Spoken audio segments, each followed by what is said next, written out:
অন্তর্বর্তী সরকারের প্রধান ডক্টর মোহাম্মদ ইউনূস একসময় আওয়ামী লীগের রোষানলে ছিল, কিন্তু গত 18 মাস যখন তিনি সরকার চালানের কম বেশি তার যে নিজস্ব দল এনসিপি, মানে তিনি যেটা স্রষ্টা, বা আর অন্যান্য দলগুলা সবার সাথে একটা কনফ্লিক্টে চলে গেল। তো সর্বশেষ তার বিদায় বা নির্বাচন এ নিয়ে নানান প্রশ্ন আছে, কিন্তু এই মুহূর্তে ডক্টর ইউনূসের জন্য একটা দুঃসংবাদ হচ্ছে যে তার বিরুদ্ধে রাষ্ট্রদ্রোহিতার অভিযোগে একটা মামলার ঘোষণা সামনে এসেছে। কার এত বড় সাহস, আসুন দেখি। বাংলাদেশ মুসলিম লীগের সভাপতি, যখন লীগ আছে তখনই আমরা আওয়ামী লীগ ভাবি, কিন্তু আওয়ামী লীগের জন্ম কিন্তু মুসলিম লীগ থেকে, তাই না? এটা আমরা কম বেশি জানি, যেটা মোটামুটি প্রায় বিলুপ্তির পথে। তবে নতুন করে আলোচনায় এই মুসলিম লীগ, কারণ বাংলাদেশ মুসলিম লীগের যিনি সভাপতি আছেন তিনি আবার সুপ্রিম কোর্টের সিনিয়র আইনজীবী, ওনার নাম হচ্ছে মহসিন রশিদ। তিনি ডক্টর মোহাম্মদ ইউনূসের বিরুদ্ধে রাষ্ট্রদ্রোহের অভিযোগ এনে মামলা করার ঘোষণা দিয়েছেন। যেহেতু তিনি নিজেই একজন আইনজীবী, সুতরাং আইনের ফাঁক ফোকরটা অথবা এত বড় একটা মামলার অভিযোগ তার বিরুদ্ধে বা যে ক্রাইটেরিয়াতে মামলা করবেন, নিশ্চয়ই বুঝে শুনে যুক্তি তর্ক এভিডেন্স এই সবকিছুকে মাথায় রেখে নিশ্চয়ই এই মামলাটির ঘোষণা দিয়েছেন। তিনি বলছেন যে ডক্টর ইউনূসের কর্মকাণ্ড কেবল সংবিধানকে লঙ্ঘন করেনি, বরং তা রাষ্ট্রদ্রোহের পর্যায়ে পড়ে। বর্তমান সরকার অর্থাৎ বিএনপির এই সরকার যদি এ বিষয়ে পদক্ষেপ না নেয়, তিনি নিজেই আইনগত ব্যবস্থা নেবেন।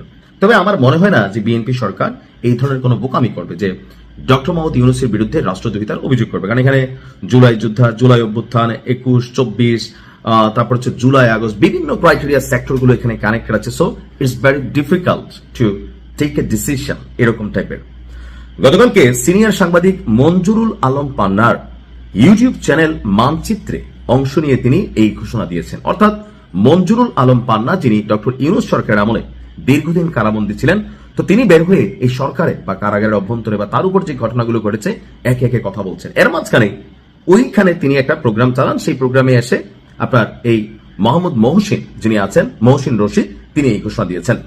তিনি বলেন, প্রধানমন্ত্রী পদ শূন্য হওয়ার পরপরই রাষ্ট্রপতি একমাত্র সাংবিধানিক পদ যেখানে অধিষ্ঠিত ব্যক্তি ছিলেন, সেই রাষ্ট্রপতির সাথে যথাযথ যোগাযোগ না রাখা, নীতিগত সিদ্ধান্ত নেওয়ার আগে তাকে অবহিত না করা এবং সাংবিধানিক শিষ্টাচার উপেক্ষা করা, এটা গুরুতর লঙ্ঘন।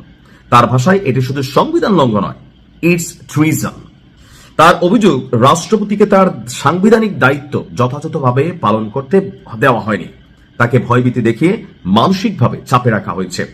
রাষ্ট্রপতি সহযোগিতা না করলে রাষ্ট্রে অচলাবস্থা সৃষ্টি হতে পারত। রাষ্ট্রপতি রাষ্ট্রের প্রতি, তাকে যথাযথ সম্মান না দেখানো রাষ্ট্রের মর্যাদা ক্ষুণ্ণ করার শামিল। অর্থাৎ সাম্প্রতিক সময়ে তিনি আপনার রাষ্ট্রপতির যে বক্তব্যগুলো গণমাধ্যমে আসতেছে সেখান থেকেও কিছুটা বক্তব্য কোট করেছেন। তার দাবি, একজন সাবেক উপদেষ্টা রাষ্ট্রপতিকে চোর আখ্যা দিয়েছিলেন, যার হাতে শপথ নেওয়া হয়েছে তাকেই চোর বলা হয়েছে।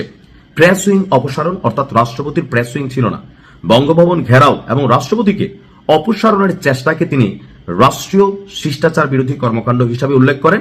আর এইসব ঘটনায় ডক্টর মোহাম্মদ ইউনূসের সম্পৃক্ততা বা নীরব সমর্থন ছিল কিনা তা খতিয়ে দেখতে তদন্ত কমিটি বা কমিশন গঠনের দাবিও তিনি জানিয়েছেন।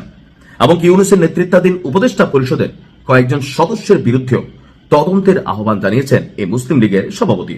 তিনি বলেন, রাষ্ট্র কোনো খেলার বিষয় নয়, রাষ্ট্রের ক্ষতি হয়েছে কিনা তা নিরপেক্ষভাবে অনুসন্ধান করা প্রয়োজন। অর্থাৎ বিএনপি যদি কোনো ব্যবস্থা না নেয় ডক্টর ইউনূসের বিরুদ্ধে, তাহলে তিনি নিজেই তার বিরুদ্ধে রাষ্ট্রদ্রোহিতার মামলা করবেন। সামনে হয়তো আরো অনেক খেলা হবে, সেটা দেখার অপেক্ষায়। ভালো থাকুন।